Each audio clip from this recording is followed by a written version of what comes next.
तो बुद्ध ने कहा है व्यर्थ को देखना ही मत, व्यर्थ को सुनना ही मत, व्यर्थ का विचार ही मत करना। क्योंकि जितनी देर तुम व्यर्थ को देखने में लगाओगे, जितना समय और जितनी शक्ति व्यर्थ पर व्यय करोगे, उतनी ही सार्थक की तरफ जाने में रुकावट पड़ जाएगी। तो बुद्ध ने कहा है जब जाना है एक यात्रा पर और एक मंजिल पर, तो सारी ऊर्जा उसी तरफ बहे, यहां वहां छांटना मत, बांटना मत। तो सारीपुत्र ने पीछे लौटकर भी नहीं देखा। लात तो लगी, लात तो जैसी तुम्हें लगती है उससे ज्यादा लगेगी सारीपुत्र को, क्योंकि जितना संवेदनशील व्यक्ति होगा, जितना जागरूक व्यक्ति होगा, उतना ही उसका बोध भी प्रगाढ़ होता है। शराबी को लात मार दो तो शायद लगे भी नहीं, पता भी ना चले। दूसरे दिन तुम पूछोगे भाई रात तुम जा रहे थे, रास्ते में हमने लात मारी थी, वो कहेगा हमें पता नहीं। कैसी रात, कैसे तुम, कैसे हम, रात का कहां किसको पता, जरा ज्यादा पी गए थे। शराबी को पता ही ना चलता, क्योंकि शराबी मूर्छित है। तुम घर भागे आ रहे हो, किसी ने कह दिया तुम्हारे घर में आग लग गई, और तुम भागे हो बाजार से दुकान बंद करके बेतहासा, और किसी ने तुम पीछे से लात आके मार दी, तुम्हें शायद पता भी ना चले, क्योंकि तुम्हारा मन तो सारा का सारा तुमसे पहले भाग गया है। वो वहां पहुंच गया है जहां मकान में आग लगी, वो तो लपटों को देख रहा है, तुम वहां हो ही नहीं, तुम करीब करीब मूर्छित हो। वहां तो शरीर ही है मात्र, तुम्हारी आत्मा तो पंख पसार के उड़ गई, तुम्हें याद भी ना रहे, पता भी ना चले। लेकिन सारीपुत्र जैसे सम्यक रूप से जागृत व्यक्ति को कोई लात मारे तो पूरा पूरा पता चलेगा, रत्ती भर नहीं चूकेगा। लेकिन सारीपुत्र ने पीछे लौटकर नहीं देखा। बुद्ध की अनुशासना यही थी, व्यर्थ को मत देखना। वे ध्यान में जागे, ध्यान के दिए को संभाले चल रहे थे, और बुद्ध ने कहा सदा ऐसे चलो जैसे तुम्हारे हाथ में एक दिया है, जो जरा भी कपे तो बुझ जाएगा, जिस पर हजार हवाओं के हमले हो रहे हैं। ये लात भी एक हवा का झोंका है। दिए को उन्होंने और संभाल लिया होगा कि कहीं ये लात का झोंका दिए को बुझा ना दे, कहीं दिए की लौ कप ना जाए। जिसको इस भीतर के दिए की लौ को संभालने का मजा आ गया है, जिसमें रस लीन हो गया है, उससे फिर सारी दुनिया की बातें व्यर्थ है। फिर वो फिक्र नहीं करता कि कोई लात मार गया, उसकी फिक्र कुछ और है। वो भीतर की संपदा को संभालता है कि कहीं इस लात मारने से उद्विग्न ना हो जाऊं, कहीं क्रोध ना आ जाए, कहीं उत्तेजना में कुछ करना बैठूं, क्योंकि कुछ भी कर लोगे उत्तेजना में, दिए से हाथ छूट जाएगा, दिया चूक जाएगा, और जिसको वर्षों में संभाला है वो क्षण में खोया जा सकता है।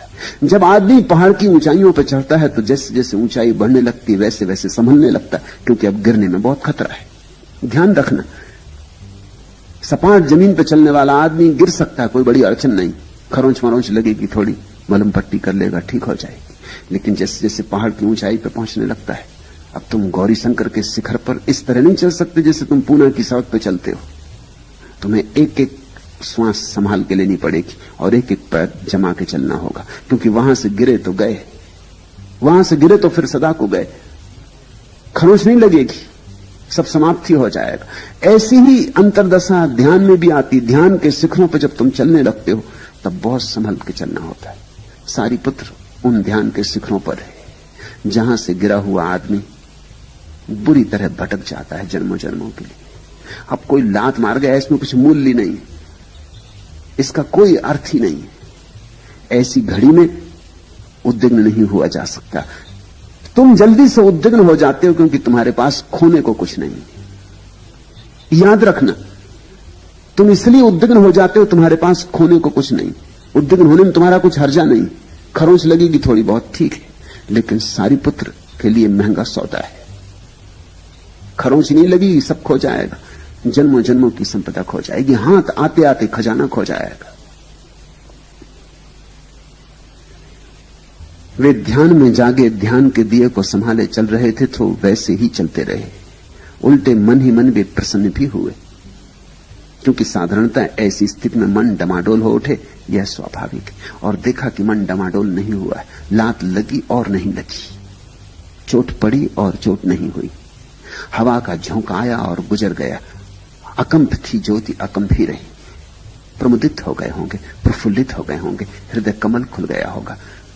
कहा होगा अहोभाग्य। स्वाभाविक था वो नहीं हुआ। जिस दिन स्वाभाविक जिसको हम कहते हैं वो ना हो, उस दिन परम स्वभाव के द्वार खुलते। दो तरह की स्थितियां हैं। एक जिसको प्राकृतिक कहें, किसी को चोट की, लौट कर देखेगा, नाराज होगा, और किसी को चोट की और लौट के भी ना देखा, नाराज भी ना हुआ, जैसा था वैसा रहा, जरा भी कंपन ना आया, लहर ना उठी। ये दूसरी प्रकृति में प्रवेश हो गया। एक प्रकृति है देह की, एक प्रकृति है आत्मा की। देह की प्रकृति में पहली बात घटेगी, आत्मा की प्रकृति में जो उतरने लगा दूसरी बात घटेगी। तो प्रसन्न भी हुए। अब ये बात उल्टी हो गई और यहीं से बुद्धत्व की शुरुआत है। दुखी तो नहीं हुए, नाराज तो नहीं हुए, बड़े राजी हुए, बड़े प्रसन्न हुए कि ये तो अद्भुत हुआ। मन नहीं डोला था और ध्यान की ज्योत और भी स्थिर हो उठी थी। जितनी बड़ी चुनौती हो उतनी ध्यान की ज्योति स्थिर होती। चूके तो बुरी तरह गिरोगे, नहीं चूके तो अद्भुत रूप से समझ जाओगे। दोनों संभावनाएं। पहाड़ से गिरे तो गए और पहाड़ पर थोड़े और संभले तो शिखर तुम्हारा हुआ कि तुम शिखर हुए। उनके भीतर इस भांति लात मारने वाले के लिए आभार के अतिरिक्त और कुछ भी नहीं था। वे भीतर ही भीतर कह रहे होंगे, धन्य है ब्राह्मण, तूने भला किया, तूने एक अवसर दिया। मुझे पता ही नहीं था कि ज्योति इतनी भी स्थिर हो सकती। तूने चुनौती दी, तू हवा का झोंका क्या लाया, मेरी परीक्षा ले ले, मैं तेरा अनुग्रहित हूं। इस घटना ने अंधे ब्राह्मण को तो जैसे आंखें दे दी। ये लौट के ना देखना, ये उसी मस्ती से चलते जाना जैसे चल रहे थे, जैसे कुछ हुआ ही नहीं। लात तो पीछे से मारी थी, दौड़ के आगे आया और चरणों में गिर पड़ा। ख्याल रखना, निंदा पीछे से की जाती, केवल प्रशंसा करते समय ही तुम सामने खड़े हो सकते हो। लात पीछे से मारी जा सकती है, लेकिन चरण पीछे से नहीं छुए जाते, कभी नहीं छुए जाते। चरण सामने से छूने होते। जो झुक सकता है वही ऐसे पुरुषों के सामने आ सकता है, सारी पुत्र जैसे। और ये बड़ी अद्भुत बात लगती है कि यह आदमी ऐसा मिथ्या दृष्टि, ऐसा क्रोधी, ऐसा दुष्ट प्रकृति का, अकारण लात मारी, ये इतनी जल्दी बदल गया।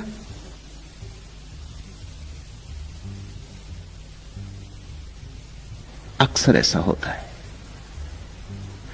जो जितना कठोर हो सकता है उतना ही कोमल भी हो सकता है।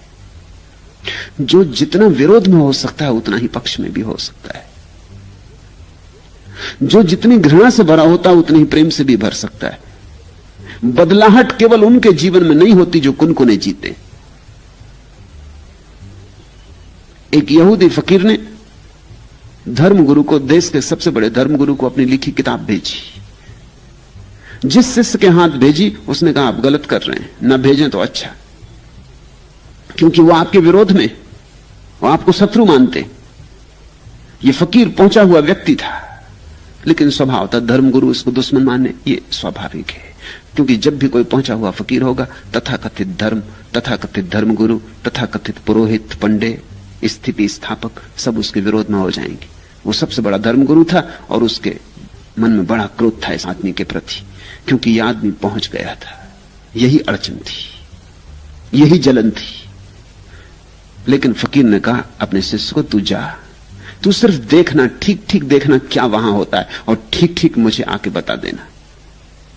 वो किताब लेके गया। फकीर का शिष्य जब पहुंचा धर्मगुरु के बगीचे में, धर्मगुरु अपनी पत्नी के साथ बैठा बगीचे में गपशप कर रहा था। इसने किताब उसके हाथ में दी, उसने किताब पर नाम देखा, उसी वक्त किताब को फेंक दिया और कहा कि तुमने मेरे हाथ अपवित्र कर दिए, मुझे स्नान करना होगा, निकल जाओ बाहर यहां से। शिष्य तो जानता था यह होगा। तभी पत्नी बोली, इतने कठोर होने की भी क्या जरूरत है, तुम्हारे पास इतनी किताबें हैं तुम्हारे पुस्तकालय में, इसको भी रख देते किसी कोने में, न पढ़ना था न पढ़ते, लेकिन इतना कठोर होने की क्या जरूरत है। और फिर अगर फेंकना ही था तो इस आदमी को चले जाने देते, फिर फेंक देते। इसी के सामने इतना अशिष्ट व्यवहार करने की क्या जरूरत है? शिष्य ने यह सब सुना, अपने गुरु को आके कहा कि पत्नी बड़ी भली। उसने कहा किताब को पुस्तकालय में रख देते, हजारों पुस्तकें ये भी पड़ी रहती। उसने कहा अगर फेंकनी था तो जब ये आदमी चला जाता तब फेंक देते। इसी के सामने ये दुर्व्यवहार करने की क्या जरूरत थी? लेकिन धर्मगुरु बड़ा दुष्ट आदमी, उसने किताब को ऐसे फेंका जैसे जहर हो, जैसे मैंने सांप बिच्छू उसके हाथ में दे दिया हो।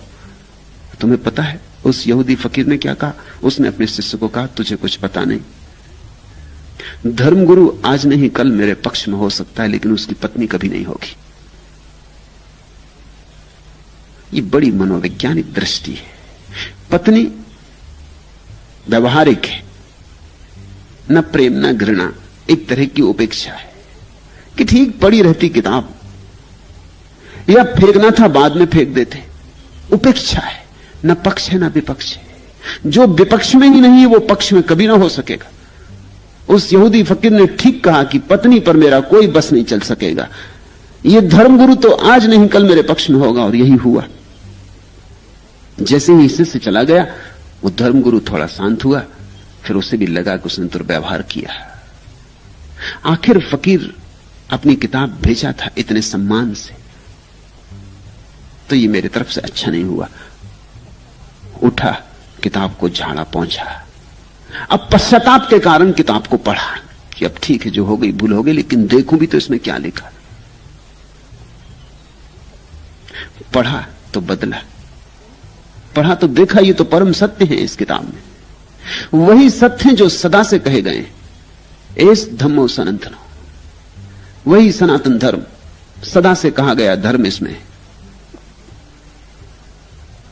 अभी किताब फेंकी थी, घड़ी भर बाद झुक के उस किताब को नमस्कार भी किया। उस यहूदी फकीर ने ठीक ही कहा कि धर्मगुरु पर तो अपना बस चलेगा कभी न कभी, लेकिन उसकी पत्नी पर अपना कोई बस नहीं। उसकी पत्नी को हम न बदल सकेंगे। इसलिए अक्सर ऐसा हो जाता। मनोविज्ञान की बड़ी जटिल राहें। इस घटना ने अंधे को आंखें दे थी। वह सारीपुत्र के चरणों में गिर पड़ा और प्रार्थना की कि मेरे घर चलें, भोजन करें, मेरा स्वागत सत्कार स्वीकार करें। उसकी आंखें पश्चाताप के आंसुओं से भरी थी, और वे आंसू उसके सारे कलमश को बहाकर उसकी आत्मा को निर्मल कर रहे थे। आंखें आंसुओं से भर जाएं तो और इससे बड़ी निर्मल करने वाली कोई विधि नहीं है। पश्चाताप उमड़ आए तो सब पाप धुल जाते। पश्चाताप सघन हो जाए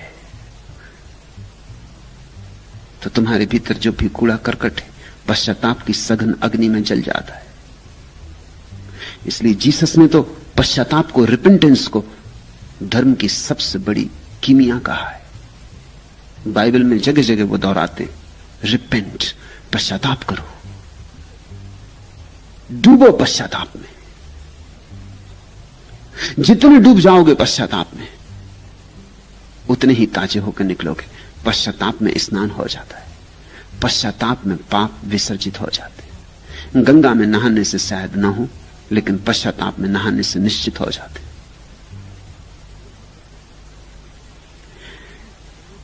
उसकी आंखें पश्चाताप के आंसुओं से भरी थी, और वे आंसू उसके सारे कलमश को बहाकर उसकी आत्मा को निर्मल कर रहे थे। इस तरह सारीपुत्र के निमित्त उस पर पहली बार बुद्ध की किरण पड़ी। जो बुद्ध के शिष्य से मिल गया वो बुद्ध से भी मिल गया। बुद्ध अगर सूर्य है तो उनके शिष्य सूर्य की किरणें। सारीपुत्र के निमित्त ये बात घट गई। ये ब्राह्मण बुद्ध का हो गया। सारीपुत्र जब ऐसा है तो बुद्ध कैसे होंगे? लेकिन भिक्षुओं को सारीपुत्र का व्यवहार नहीं जचा। उन्होंने भगवान से कहा, आयुष्मान, सारीपुत्र ने अच्छा नहीं किया जो कि मारने वाले ब्राह्मण के घर भी भोजन किया। वह अब किसे बिना मारे छोड़ेगा? वह तो भिक्षुओं को मारते ही विचरण करेगा। यह सामान्य आदमी का तर्क है। इस तर्क के पार जाना जरूरी है। शास्ता ने भिक्षुओं से कहा, भिक्षुओं, ब्राह्मण को मारने वाला ब्राह्मण नहीं हो सकता। पहली बात, ग्रस्त ब्राह्मण द्वारा श्रमण ब्राह्मण मारा गया होगा, झूठे ब्राह्मण द्वारा सच्चा ब्राह्मण मारा गया होगा। लेकिन जो मारता है अकारण, बिना कुछ वजह के, वो ब्राह्मण नहीं हो सकता। और सारिपुत्र ने वही किया जो ब्राह्मण के योग्य है। फिर तुम्हें पता भी नहीं कि सारिपुत्र के ध्यानपूर्ण व्यवहार ने एक